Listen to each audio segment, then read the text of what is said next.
ਸਤਿ ਸ੍ਰੀ ਅਕਾਲ ਜੀ। ਹਰਜਿੰਦਰ ਵਾਲੀਆ YouTube channel ਤੇ ਤੁਹਾਡਾ ਸਵਾਗਤ।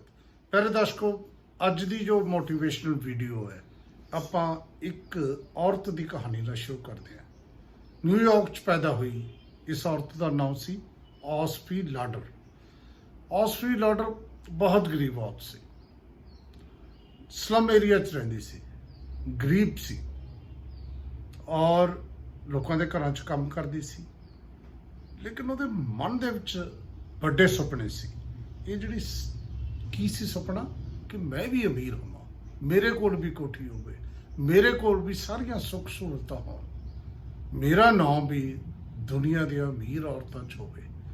ਇਹ ਇੱਕ ਬਹੁਤ ਵੱਡੀ ਗੱਲ ਹੁੰਦੀ ਹੈ। ਜਿਹੜੀ ਸੁਪਨੇ ਤੇ ਸਫਲਤਾ ਹੈ ਨਾ, ਇਹਨਾਂ ਦਾ ਬਹੁਤ ਗੂੜਾ ਸੰਬੰਧ ਹੁੰਦਾ ਹੈ। ਜੇ ਤੁਸੀਂ ਸਫਲ ਹੋਣਾ ਹੈ ਜ਼ਿੰਦਗੀ 'ਚ, ਜੇ ਤੁਸੀਂ ਅਮੀਰ ਬਣਨਾ ਹੈ, ਜੇ ਤੁਸੀਂ ਸ਼ੋਹਰਤ ਖੱਟਣੀ ਹੈ, ਜੋ ਵੀ ਤੁਹਾਡਾ ਮਤਲਬ ਤੁਸੀਂ ਬਣਨਾ ਚਾਹੁੰਦੇ ਹੋ, ਉਹਦਾ ਪਹਿਲਾਂ ਸੁਪਨਾ ਲੈਣਾ ਬਹੁਤ ਜ਼ਰੂਰੀ ਹੁੰਦਾ ਹੈ। ਹਰ ਚੀਜ਼ ਦੋ ਵਾਰੀ ਵਾਪਰਦੀ ਹੈ ਅਸਲ ਦੇ ਵਿੱਚ।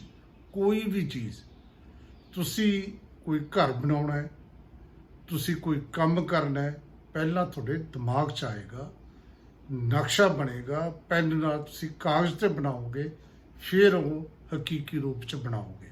ਬਿਲਕੁਲ ਉਸੇ ਤਰੀਕੇ ਨਾਲ ਪਹਿਲਾਂ ਇੱਕ ਸੁਪਨਾ ਲੈਂਦੇ ਹੋ, ਫਿਰ ਉਸ ਸੁਪਨਾ ਨੂੰ ਪੂਰਾ ਕਰਨ ਲਈ ਯੋਜਨਾ ਲਿਖੀ ਜਾਂਦੀ ਹੈ। ਤਾਂ ਇਸ ਔਰਤ ਨੇ ਵੀ ਇੱਕ ਸੁਪਨਾ ਲਿਆ ਕਿ ਅਮੀਰ ਬਣਨਾ। ਲੇਕਿਨ ਔਰਤਾਂ ਨਾਲ ਕੰਮ ਕਰਦੇ ਕਰਦੇ ਉਹਦੇ ਖਿਆਲ ਆਇਆ ਕਿ ਔਰਤਾਂ ਦੇ ਮਨ ਦੇ ਵਿੱਚ ਸੁੰਦਰ ਦਿਖਣ ਦਾ ਬਹੁਤ ਚਾਹਤ ਹੁੰਦੀ ਹੈ। ਹਰ ਇੱਕ ਔਰਤ ਦੇ ਹੁੰਦੀ ਹੈ, ਵੈਸੇ ਤਾਂ ਹਰ ਇੱਕ ਬੰਦੇ ਦੇ ਹੁੰਦੀ ਹੈ, ਔਰਤਾਂ ਥੋੜ੍ਹੀ ਜ਼ਿਆਦਾ ਹੁੰਦੀ ਹੈ। ਉਸਨੇ ਸੁੰਦਰਤਾ ਦੇ ਪ੍ਰੋਡਕਟ ਬਣਾਉਣ ਲਈ, ਬਿਊਟੀ ਪ੍ਰੋਡਕਟ, ਕਾਸਮੈਟਿਕ ਦੇ ਪ੍ਰੋਡਕਟ ਉਹ ਬਣਾਉਣ ਦਾ ਫੈਸਲਾ ਕੀਤਾ। ਛੋਟੇ ਪੱਧਰ ਤੇ ਰਾਤ ਨੂੰ ਬਣਾਉਂਦੀ ਸੀ, ਸਵੇਰੇ ਜਾ ਕੇ ਜਿਹੜੇ ਹੈ ਵੇਚਦੀ ਸੀ। ਘਰਾਂ ਚਲੀ ਗਈ, ਬਿਊਟੀ ਪਾਰਲਰ ਤੇ ਜਾਣ ਲੱਗ ਗਈ, ਦੁਕਾਨਾਂ ਤੇ ਜਾਣ ਲੱਗ ਗਈ। ਫॉर ਐਗਜ਼ਾਮਪਲ ਸ਼ਾਮ ਨੂੰ ਉਸਨੇ ਜੇ ਕੋਈ ਪਰਫਿਊਮ ਬਣਾਇਆ, ਦੂਜੇ ਦਿਨ ਜਾ ਕੇ ਦਿਖਾਉਂਦੀ ਸੀ। ਤਾਂ ਇਸ ਤਰ੍ਹਾਂ ਹੌਲੀ ਹੌਲੀ ਉਹਨੇ ਕਈ ਬਿਊਟੀ ਪ੍ਰੋਡਕਟ ਬਣਾ ਕੇ ਵੇਚਣੇ ਸ਼ੁਰੂ ਕੀਤੇ। ਹੁਣ ਮੁਕਾਬਲਾ ਵੱਡੀਆਂ ਵੱਡੀਆਂ ਕੰਪਨੀਆਂ ਨਾਲ, ਤਾਂ ਫਿਰ ਕਿਵੇਂ ਵਿਕਣ? ਫਿਰ ਉਸਨੇ ਇੱਕ ਤਰੀਕਾ ਲੱਭਿਆ। ਉਸਨੇ ਗਿਫਟ ਦੇਣੇ ਸ਼ੁਰੂ ਕੀਤੇ ਨਾਲ।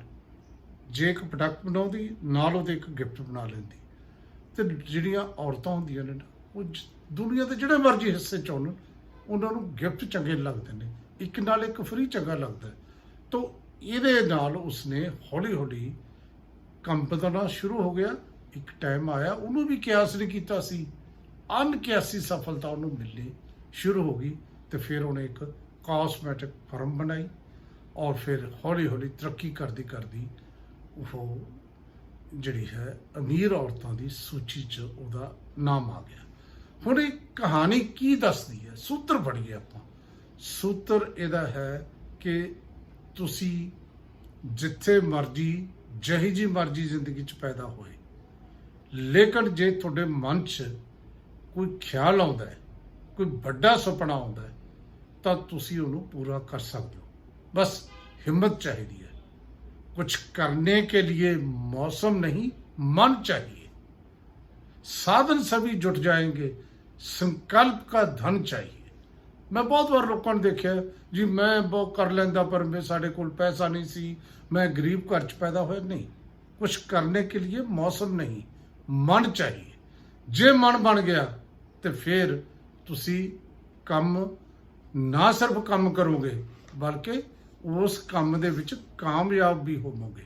ਤਾਂ ਕਾਮਯਾਬੀ ਜਿਹੜੀ ਹੈ ਨਾ, ਅਸਲ ਦੇ ਵਿੱਚ ਕਾਮਯਾਬੀ, ਜੇ ਤੁਸੀਂ ਜਿਹੜਾ ਸੁਪਨਾ ਲੈ ਲਿਆ, ਸੁਪਨੇ ਵੱਡੇ ਲੈਣੇ ਬਹੁਤ ਜ਼ਰੂਰੀ ਹੁੰਦੇ ਨੇ। ਵੱਡਾ ਸੁਪਨੇ ਸਾਜ ਹੀ ਜਿਹੜਾ ਹੈ ਵੱਡਾ ਬੰਦਾ ਬਣਦਾ ਹੈ। ਇਹ ਖਿਆਲ ਆਪਾਂ ਨੂੰ ਰੱਖਣਾ ਚਾਹੀਦਾ ਹੈ। ਪਰ ਜਦੋਂ ਵੱਡਾ ਸੁਪਨਾ ਲੈ ਲਿਆ, ਫਿਰ ਉਸ ਸੁਪਨੇ ਦੇ ਵਿੱਚ ਖਿਆਲ ਇਹ ਵੀ ਰੱਖੀਏ, ਫਿਰ ਤਾਂ ਜਨੂਨ ਦੀ ਹੱਦ ਤੱਕ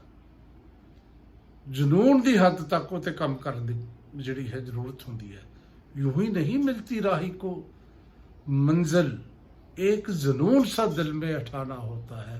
पूछा चिड़िया से कैसे बना ये आशियाना, बोली भरनी पड़ती है अडान बार बार, तिनका तिनका अठाना होता है। ਫਿਰ ਤਾਂ ਤਿਨਕਾ ਤਿਨਕਾ ਇਕੱਠਾ ਕਰਨਾ ਪੈਂਦਾ ਹੈ। ਸੋ ਐਨੀਵੇ ਇਹ ਸੂਤਰ ਫੜ ਲਿਆ। ਜੇ ਤੁਸੀਂ ਇਹ ਸੂਤਰ ਨੂੰ ਫੜ ਲਿਆ ਤੇ ਫਿਰ ਜੇ ਸੁਪਨਾ ਲੈ ਲਿਆ ਤੇ ਫਿਰ ਤੁਸੀਂ ਕਾਮਯਾਬ ਹੋ ਜਾਓਗੇ। ਦੇਖੋ ਬਹੁਤ ਵਾਰ ਮੈਂ ਪਿਛਲੀ ਵੀਡੀਓ 'ਚ ਕਿਹਾ ਸੀ ਨਾ ਕਿ 95% ਜਿਹੜੇ ਲੋਕ ਨੇ ਜਾਂ ਵਪਾਰ ਨੇ ਜਾਂ ਧੰਦੇ ਨੇ ਉਹ ਪਹਿਲੇ 3-4 ਸਾਲਾਂ 'ਚ ਫੇਲ ਹੋ ਜਾਂਦੇ ਨੇ। ਕਿਉਂ? ਕਿਉਂਕਿ ਉਹਨਾਂ ਨੂੰ ਉਸ ਤਰ੍ਹਾਂ ਦਾ ਜਿਹੋ ਜਿਹਾ ਉਹਨਾਂ ਨੇ ਕਿਆਸ ਕੀਤਾ ਹੁੰਦਾ ਰਿਸਪੌਂਸ ਨਹੀਂ ਮਿਲਦਾ।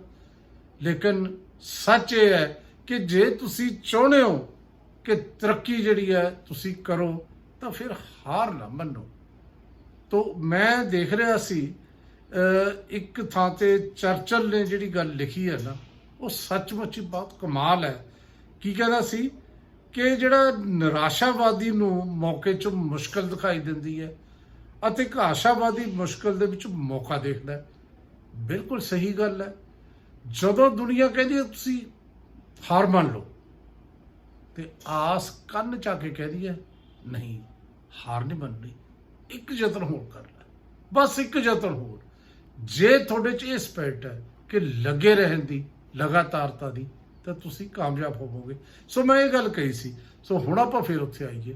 ਹੁਣ ਇਹ ਔਸਫ ਲਾਡਰ ਕਿਉਂ ਕਾਮਯਾਬ ਹੋਈ? ਕਿਉਂਕਿ ਉਹਨੇ ਸੁਪਨਾ ਬਣਾਇਆ, ਸੁਪਨਾ ਬਣਾ ਕੇ ਉੱਤੇ ਕੰਮ ਕਰਨਾ ਸ਼ੁਰੂ ਕੀਤਾ ਔਰ ਉਸਨੇ ਮਿਹਨਤ ਕੀਤੀ, ਜਨੂਨ ਦੀ ਹੱਦ ਤੱਕ ਮਿਹਨਤ ਕੀਤੀ ਤੇ ਫਿਰ ਉਹਨੇ ਨਵੇਂ ਖਿਆਲ, ਨਵੀਆਂ ਗੱਲਾਂ ਕੀਤੀਆਂ। ਹੁਣ ਉਸ ਵੇਲੇ ਤੱਕ ਲੋਕ ਕਰੋੜਾਂ ਰੁਪਏ ਐਡਵਰਟਾਈਜ਼ਮੈਂਟ ਤੇ ਖਰਚਦੇ ਸੀ, ਇਸਨੇ ਗਿਫਟ ਦੇਣੇ ਸ਼ੁਰੂ ਕੀਤੇ ਤੇ ਹੁਣ ਦੁਨੀਆ ਦੀ ਸਭ ਤੋਂ ਵੱਡੀ ਕੰਪਨੀ ਐਮਾਜ਼ੋਨ ਬਣ ਗਈ। ਉਹ ਕੀ ਕਰਦੀ ਹੈ? ਉਹ ਵੀ ਤਾਂ ਇਹੋ ਜਿਹਾ ਕੁਝ ਕਰਦੀ ਹੈ। ਐਡਵਰਟਾਈਜ਼ਮੈਂਟ ਦੇ ਖਰਚਾ ਜਿਹੜਾ ਹੈ ਉਹ ਲੋਕਾਂ ਨੂੰ ਦੇ ਦਿੰਦੀ ਹੈ। ਸ਼ੋਰੂਮ ਦੇ ਖਰਚੇ ਨਹੀਂ, ਜਿਹੜੇ ਇੰਨੇ ਖਰਚੇ ਹੁੰਦੇ ਨੇ ਉਹ ਖਰਚੇ ਡਿਸਕਾਊਂਟ ਦੇ ਕੇ ਲੋਕਾਂ ਦੇ ਘਰਾਂ ਤੱਕ ਪਹੁੰਚਾ ਦਿੰਦੀ ਹੈ। ਇਹਦਾ ਮਤਲਬ ਜਿਹੜੀ ਆਈਡੀਆਜ਼ ਤਾਂ ਇਸ ਤਰ੍ਹਾਂ ਆਉਂਦੇ ਨੇ ਤੇ ਫਿਰ ਉਹ ਕਾਮਯਾਬੀ ਵੱਲ ਨੂੰ ਵੀ ਵੱਧਦੇ ਨੇ ਜੇ ਤੁਸੀਂ ਇਸ ਤਰ੍ਹਾਂ ਕਰਨਾ ਹੈ।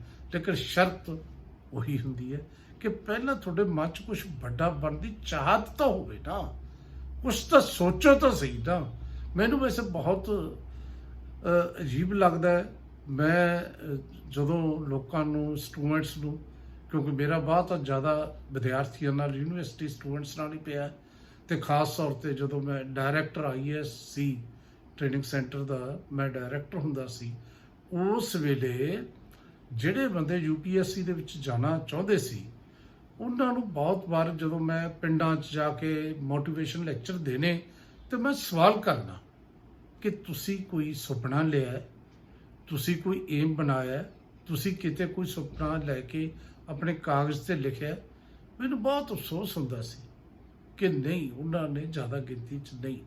ਸਾਨੂੰ ਮਤਲਬ ਇਹ ਹੈ ਕਿ ਅਸੀਂ ਏਮ ਬਣਾਉਣ ਦੇ ਵਿੱਚ ਬਹੁਤ ਕੰਜੂਸ ਹਾਂ, ਸੁਪਨੇ ਲੈਣ 'ਚ ਬਹੁਤ ਕੰਜੂਸ ਹੈ, ਵੱਡੇ ਸੁਪਨੇ ਲੈਣ 'ਚ ਤਾਂ ਬਹੁਤ ਹੀ ਜ਼ਿਆਦਾ ਕੰਜੂਸ ਹੈ। ਤਾਂ ਮੈਂ ਬਾਰ-ਬਾਰ ਕਹਿਣਾ ਹੈ ਕਿ ਜੇ ਸਫਲਤਾ ਲੈਣੀ ਹੈ ਤਾਂ ਸਫਲਤਾ ਬਾਰੇ ਸੋਚੋ। ਅਮੀਰ ਬਣਨਾ ਤਾਂ ਅਮੀਰਾਂ ਵਾਂਗ ਸੋਚੋ।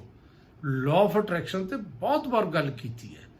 ਜਿਹੜਾ ਕੁਝ ਬਣਨਾ ਚਾਹੁੰਦੇ ਹੋ ਉਹਦੀ ਤਸਵੀਰ ਮਨ 'ਚ ਲਿਆਓ, ਉਹਦੇ ਬਾਰੇ ਮਨ ਮਸਤਕ ਦੇ ਵਿੱਚ ਉਸ ਤਰ੍ਹਾਂ ਦੀ ਤਸਵੀਰ ਬਣਾ ਕੇ ਰੱਖੋ। तस्वीरें यार दिल में है, नज़र झुकाए और देख लिया। तस्वीर तो बनाओ फिर ही नज़र झुकाओगे ना। किहड़ी तस्वीर? जिहड़ी तुसी जो कुछ बनना चाहुंदे हो तो फिर ही लॉ ऑफ अट्रैक्शन तुहाडे ते लागू होगा। तो मैनूं लगदा है कि कामयाबी जिहड़ी है वो मिलती है जिवें इस नूं मिली है जिहड़ी अज दी साडी कहानी सी। लेकिन ਉਹਦੇ ਲਈ ਤੁਹਾਡੇ ਕੋਲ ਸੁਪਨਾ, ਯੋਜਨਾ, ਜਨੂਨ ਇਹ ਹੋਣਾ ਬਹੁਤ ਜ਼ਰੂਰੀ ਹੈ। ਔਰ ਮੈਨੂੰ ਲੱਗਦਾ ਕਦੇ-ਕਦੇ ਅਵਤਾਰ ਪਾਸ਼ ਜੋ ਹੈ ਉਹ ਬਹੁਤ ਠੀਕ ਕਹਿ ਗਿਆ ਕਿ ਸਭ ਤੋਂ ਖਤਰਨਾਕ ਹੁੰਦਾ ਹੈ ਸਾਡੇ ਸੁਪਨਿਆਂ ਦਾ ਮਰ ਜਾਣਾ। ਸਾਡੇ ਸੁਪਨੇ ਨਹੀਂ ਮਰਨੇ ਚਾਹੀਦੇ। ਸੁਪਨੇ ਲਓ, ਸਫਲਤਾ ਅਵਸ਼ ਮਿਲੇਗੀ, ਅਜੇ ਨਹੀਂ।